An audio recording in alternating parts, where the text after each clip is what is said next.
पत्रलेखनाचा छंद आजच्या मोबाईलच्या युगात जरी दुर्मिळ झाला असला तरी गेली तब्बल 65 वर्ष हा छंद जपणाऱ्या प्राध्यापक सुह जोशी यांनी एक नवा इतिहास घडवलाय.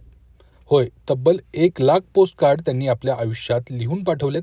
या अनोख्या कामगिरीचा सन्मान म्हणून टपाल विभागाच्या माय स्टॅम्प या विशेष संकल्पनेतून आता त्यांच्या छायाचित्राला स्थान देण्यात आले. पुणे सिटी पोस्टतर्फे प्रदर्शित झालेलं हे विशेष टपाल तिकीट म्हणजे फक्त एका पत्रलेखकाचा सन्मान नाही, तर पत्रलेखन या सुंदर परंपरेला दिलेली नवी दाद ठरली आहे. मी नूतन मराठी विद्यालय, भारत इंग्लिश स्कूल या शाळांमध्ये शिक्षक होतो प्रथम, आणि त्यानंतर योगायोगाने चांगली संधी मिळाली आणि पुणे जिल्ह्यातील शिरूर घोडनदी या गावात मी 39 वर्ष सुमारे प्राध्यापक म्हणून काम केलं. आता ही सवय मला कशी लागली पत्रांची, तर लोकमान्य टिळकांचे नातू गवी केतकर ते म्हणाले, बोला तुमच्या अडचणी काय आहेत. तर सगळ्यांनी सांगितलं आम्हाला की नाही, आम्ही सरकारी नोकर असल्यामुळे भाग घेता येत नाही कशात. काय हरकत नाही, घेऊ नका. तुम्हाला महिना 1 रुपया देता येईल का? हो, 1 रुपया का, 10 रुपये देऊ. जा पोस्टात आत्ता पत्र विकत घ्या आणि हे वाचता वाचता वर्तमानपत्र कुठे चांगली बातमी आली आहे ती बघा आणि त्या माणसाला पत्र वाढून त्याचं कौतुक करा. त्या माणसाला इतका आनंद होईल की अरे आपलं कौतुक केलं कोणीतरी, आणि अपेक्षा नसताना कौतुक केलं. तेव्हा तुम्ही हा उपक्रम चालू ठेवा.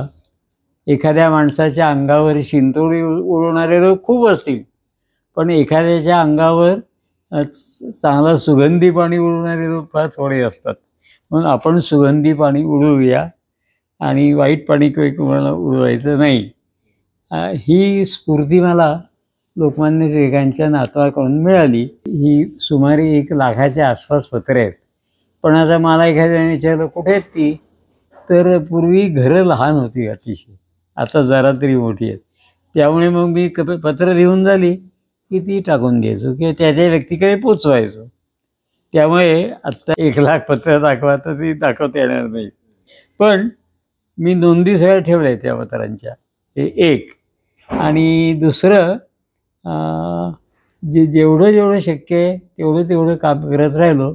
उदाहरणार्थ, एका प्राध्यापकाने ते हैदराबाद म्हणजे भाग्यनगर शिवाजी महाराजांच्या भाषेतलं, तर तिथल्या एका प्राध्यापकांनी अतिशय सुंदर लेख लिहिला की सारा भारत एक आहे, भारत 2 नाहीत, भारताचे तुकडे नाहीत, सारा भारत एक आहे. आणि ते इतकं सुंदर पटवून दिलं होतं त्यांनी. लगेच मी त्यांना पत्र लिहिलं की फार अप्रतिम लेख आहे तुमचा. तर त्यांचं उत्तर आलं की एक तरी मनुष्य मला भेटला माझ्या मतासारखा, मी खुश आहे. मी सोडून दिलेला लेख परत लिहायला घेत आहे. मला ही कल्पना नव्हती बरं का. माझे मित्र आनंदराव सराफ असं त्यांचं नाव, तर ते खूप चांगल्या गोष्टी करत. उदाहरणार्थ, सैनिकांना राख्या पाठवायच्या, हजारो स्त्रियांना, विशेषतः विधवा, त्यांना काही ना काही वस्तू भेट द्यायच्या. हे मी वर्तमानपत्राचं वाचलं, म्हणलं अरे काय उपक्रम छान आहे. म्हणून मी त्या व्यक्तीला पत्र पाठवायला प्रारंभ केला की तुम्ही ह्या जो विधवा व्यक्तींना पत्र पाठवत आहे किंवा राख्या पाठवत आहे किंवा आणखी काही पाठवत आहे, फार छान आहे हा उपक्रम. तर हे त्या व्यक्तीपर्यंत माझं पत्र जाऊन पोचलं, त्याचा पत्ता मिळाला. आणि पत्र मिळाल्यानंतर त्या माणसाच्या मनात विचार आला की अरे हा मनुष्य प्रतिदिन चांगली पत्र पाठवतोय, आपण ह्याच्यासाठी करूया काहीतरी. म्हणून ते गृहस्थ आनंदराव सराफ सिटी पोस्टात गेले. सिटी पोस्टाला यंदा 100 वर्ष पूर्ण होत आहेत. तर त्यांनी विचारलं आपण काहीतरी साजरा करायचा का, 100वीचा कार्यक्रम. सगळ्यांना कल्पना पसंत उडली. आणि त्यावेळेला ते सुह जोशी आहेत, ते सारखे पत्र लिहित असतात, त्यांनाच आपण पुरस्कार देऊ. म्हणजे मी जरा भारावूनच गेलो खरं. म्हणजे आत्तापर्यंत अशी स्थिती मला कधी आली नव्हती किंवा कोणी माझा तसा फारसा सन्मानही केला नव्हता. माझ्या आनंदासाठी मी हे काम करत होतो. याचा मला एक पैसाही कधी मिळाला नाही किंवा मी अपेक्षाही केली नव्हती. पण हे पाहिल्याबरोबर मी एकदम थक्क झालो आणि म्हटलं वा छान आहे. मी मगाशी सांगितलं 1920च्या सुमारापासून, त्यावेळी काही हे फोन नव्हते, पत्र काहीच नव्हतं, साधनच नव्हती.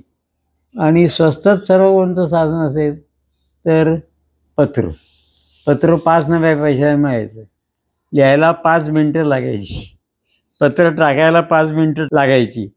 तर म्हटलं अरे हे इतकं सोपं साधन आहे, मग आपण वापरायला काय हरकत आहे, आपल्याला काही खर्च येणार नाही आहे.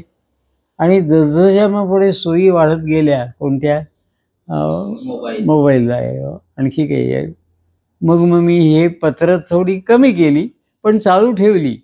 कारण का त्या व्यक्तीनं तो जो आनंद मिळतो, आणि ते मला आत्ता कित्येकांनी पत्र पाठवली आहेत की तुमच्या पत्रामुळे आमचा उत्साह वाढला. म्हणजे त्यांना घरी फोन असून सुद्धा त्यांना असं वाटलं की आपण पत्र पाठवावी.